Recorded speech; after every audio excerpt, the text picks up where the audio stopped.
Okay, chapter 52. Rome, 7 a.m. Harry had seen the video clip on an English language channel an hour earlier. A Hollywood trade paper photograph of Brian Very's exterior, shots of the Beverly Hills office building and of Brian's home in Bel Air, his friend, boss, and mentor, had been shot to death as he arrived at his home Thursday night because of his association with Harry and the events concurrent in Italy. The police had withheld the news pending further inquiry. The FBI was now involved, and investigators from Gruppo Cardinal were expected to arrive in Los Angeles later in the day. Stunned, horrified, Harry had taken the chance and called Adriana's office, leaving word, leaving word to have her call Elmer Vasco immediately, and she had from Athens. An hour later, she just returned from the island of Cyprus, where she covered a major confrontation between Greek and Turkish politicians, politicians, and had only just earned of a Viris peace herself and tried to find out more before he called him. Did it have to do with me? With what the fuck is going on here in Italy? Harry was angry and bitter and fighting to hold back tears. Nobody knows yet, but what for Chris Shake? From what I understand, it looked like a professional hit. God, why? He whispered. He didn't know anything. Pulling himself back, fighting off the dark swirl of emotion, Harry asked her what the status was in the hunt for his brother. Her response was that the police had no leads, that nothing had changed. It was why she hadn't called. Harry's world was collapsing around him in violence. He'd wanted to call Barbara Willis Byron's widow, to talk to her, to somehow touch her, try to comfort her, and share her terrible pain. He'd wanted to call the hell heaven, but he couldn't, not by phone or fax or even email, without fear it would be trashed to where he was, but he couldn't sit still either. If Danny was alive, it was only a matter of time before they got to him, just as they got to Brian Willis instantly.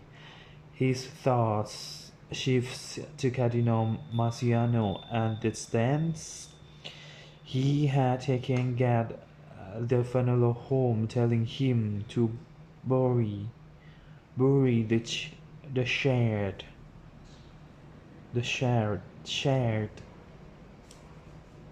remains as if they were his brothers, then warning him forcefully.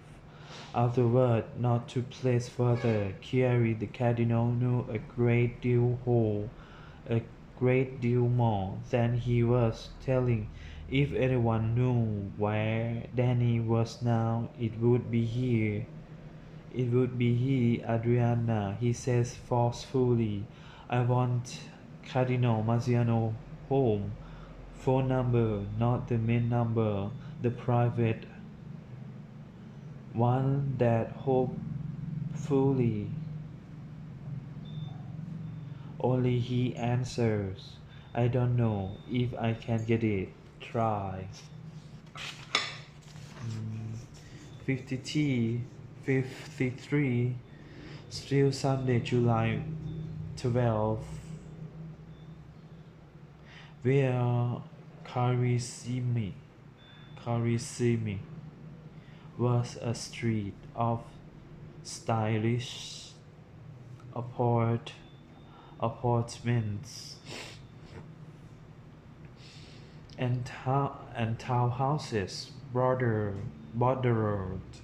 on one end by the sprawling gardens of the Villa Borghese. Borghese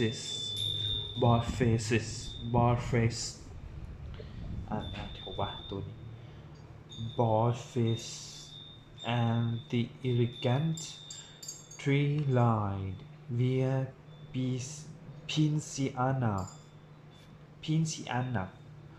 On the other, Harry had been watching the ivy-covered four-story building at number 46 of, and on since 9:30, twice hit dealt Cardinal Marciano's private number. Twice an answering machine had started to pick up. Twice he'd clicked off the cellular. Either Marciano wasn't there or he had screening his calls. Harry wanted neither. He couldn't leave a message or give Marciano the opportunity to leave him hanging while someone put a trace on his call. The best thing was to be patient, at least for a time, try later, and hope the Cardinal himself answered. At noon he dealt again with the same result. Frustrated, he went for a walk in Villa Borghese.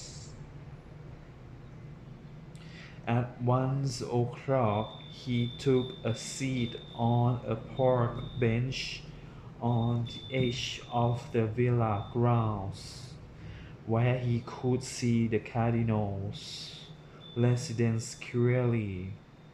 Finally, at 2:15, a dark gray Mercedes pulled up in front and stopped. The driver stepped out and opened the rear door. A moment later, Marciano appeared, followed by Father Bardoni. Together, the clergymen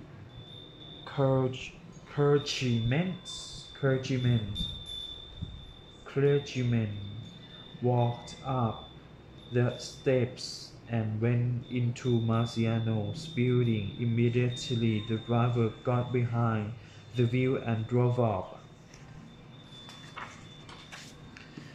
Glancing at his watch, Harry took the cellular from his pocket, wait for a young couple to pass by. Then he Liddell and waited. Pronto. Hello. The cardinal's voice came back strongly.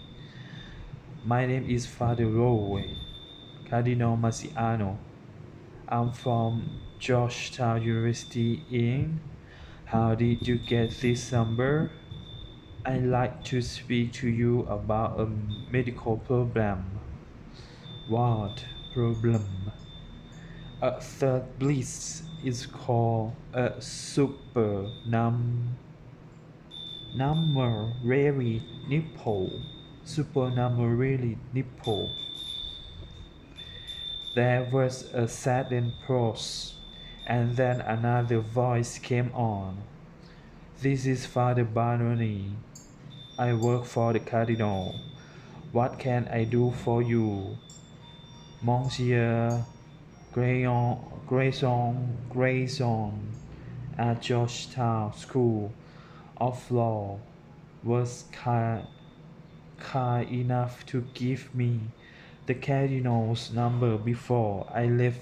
He said that if I should need help, His Eminence would be more than willing to give it.